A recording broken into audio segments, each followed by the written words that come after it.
नाम के नानी? दिपा रावल। कहाँ आएको? म्यादीमा। म्यादीमा आएको? कति वर्ष भयो? 16 वर्ष। देख्दा त हट्टा कट्टा छ हो। सेलेक्ट गरेर देखाउ त एकचोटि खै। यस्तोबाट झुकेको नै झुकेर हुन्छ साला। म्यादीमा आउने झुक्दैन रे। कति राम्री छौ। नाम चाहिँ के हो नि मैयाको? आखिरको खड्का।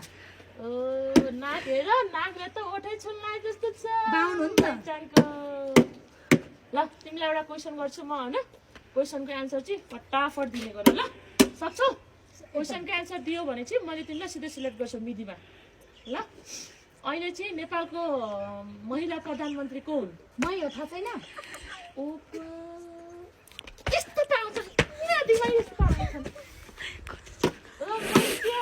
तपाईँ त आमा जस्तो हुनुहुन्छ त। आमा होइन पो त। यो के हो यो?